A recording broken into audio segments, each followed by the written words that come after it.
Medical report 16-8, dated November 2nd.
Alon systems deactivated.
This is the audio log of Medical Supervisor Peter Rowley, dated October 29th, 2145. We have exhausted all known forms of drug treatment in hopes of finding a way to abate this strange outbreak of dementia, and I have yet to receive any additional data from the psychiatrists back on Earth. Options are quickly dwindling.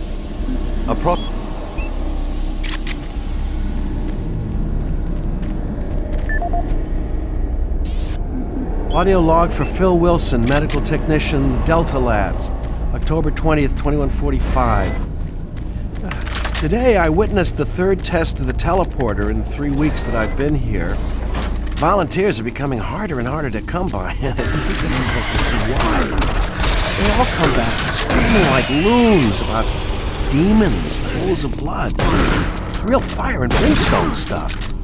At first I wasn't paying much attention, just doing my job. The lad was Robert Clayton. Now, I met him my first day here. This guy chews up rocks and spits out gravel as tough as they come. Having to sedate him and drag his drooling body to the isolation room, it's really freaked me out.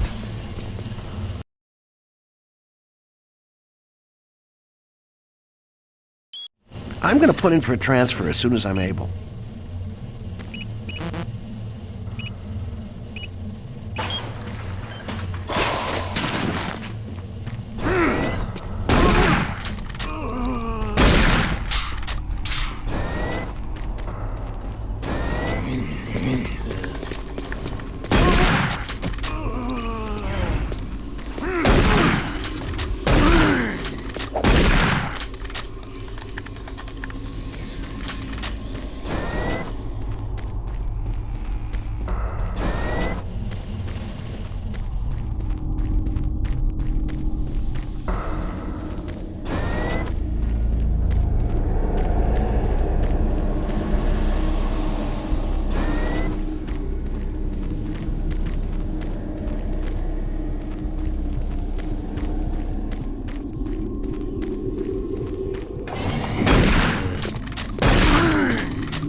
Excellent.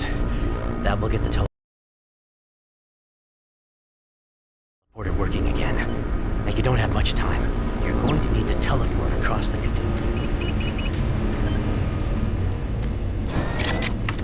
Decontamination process started. Decontamination complete. Have a nice day.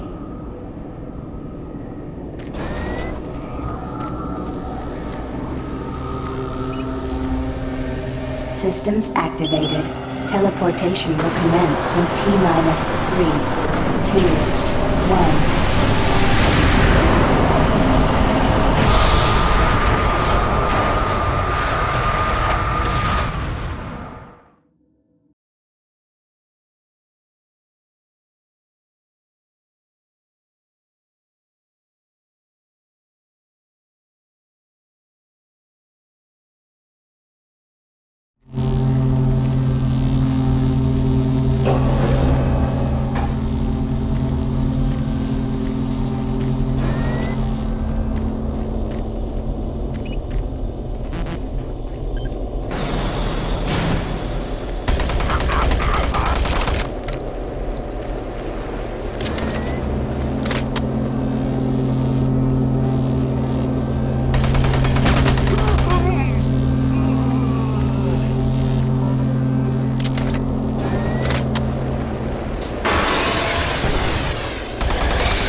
You surprised me.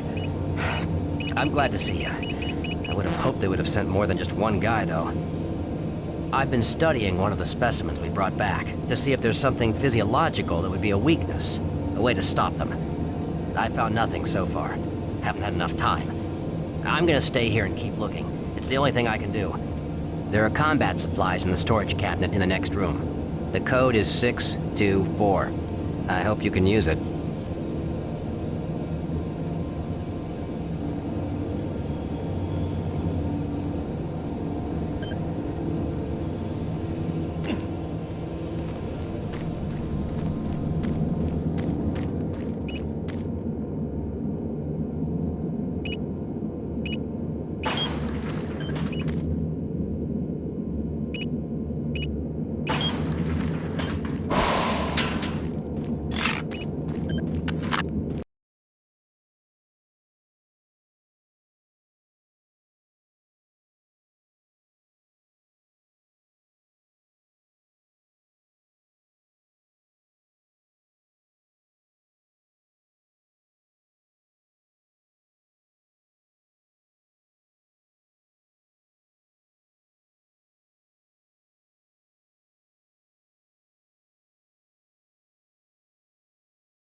I'm gonna stay here and keep working. I'll upload my findings into the database.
To the Delta Complex Stasis Chambers. This facility was constructed to house and study the extra-dimensional beings, which were recovered during some of the first teleporter tests originating from Delta Level 3. While little is known about their native environment, the specimens appear to be Earth-based life forms with extremely high heat tolerances. The epidermal tissue is extremely resilient to abrasion or incision, which has complicated internal studies. Observational studies have shown incredible strength and agility, as well as the ability for some specimens to manifest and control cohesive plasma masses. The method by which these plasma masses are created is yet unknown. It is believed that the specimens possess a rudimentary intelligence and social structure, as was demonstrated during the first tragic expeditions through the portal. While the cost in human life has been great in acquiring these specimens, we hope to one day complete genomic mapping and begin to answer the many questions we have about these entities. Hello? Anyone there? Hello? Someone up there? Please unlock the service hatch.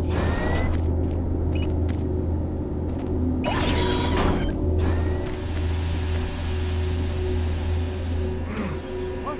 No! No, God, no! Oh, God! Ah, ah!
you see before you is a relic codenamed U1, or simply Soul.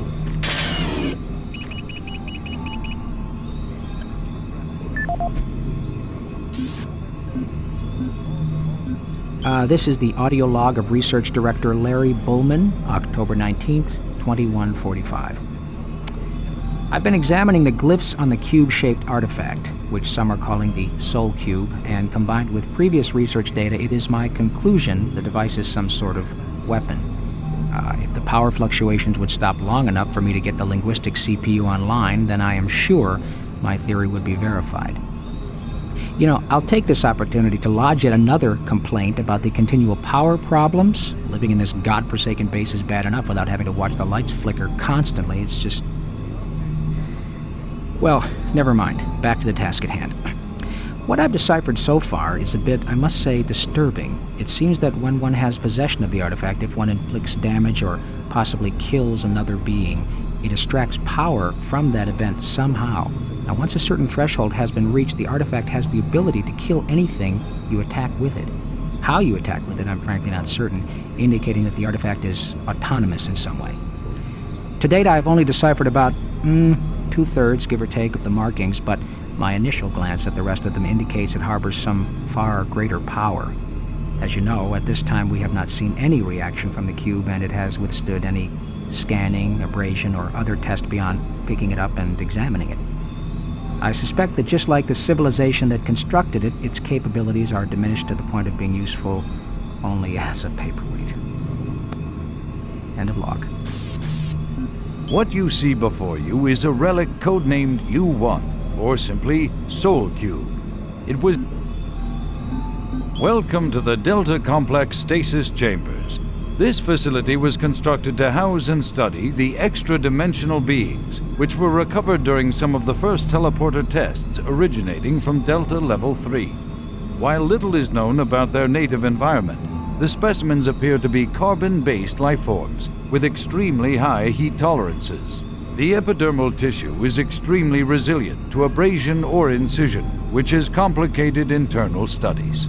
Observational studies have shown incredible strength and agility, as well as the ability for some specimens to manifest and control cohesive plasma masses. The method by which these plasma masses are created is yet unknown. It is believed that the specimens possess a rudimentary intelligence and social structure, as was demonstrated during the first tragic expeditions through the portal. While the cost in human life has been great in acquiring these specimens, we hope to one day complete genomic mapping and begin to answer the many questions we have about these entities. What you see before you is a relic codenamed U1, or simply Soul Cube. It was discovered in 2104, located in a geographic region where UAC researchers have unearthed evidence of a long-lost civilization. We know nothing of this civilization other than they existed, and that they were all wiped out in some type of cataclysmic event, according to what we've been able to decode from stone tablets found throughout the ruins. What clues we have been able to piece together reveal a culturally advanced society whose technology can only be described as mystic, as evidenced by U1's strange characteristics.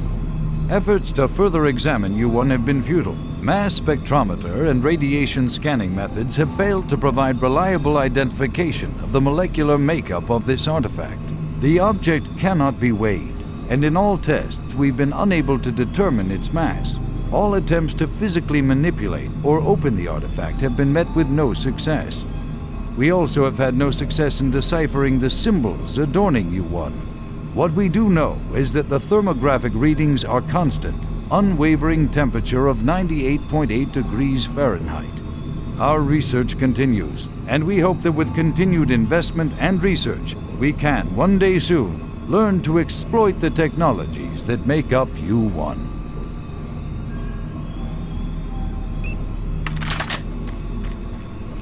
What you see before you is a relic codenamed U1, or simply Soul Cube. It was discovered in 2104, located in a geographic region where UAC researchers have unearthed evidence of a long-lost civilization. We know nothing of this civilization other than they existed, and that they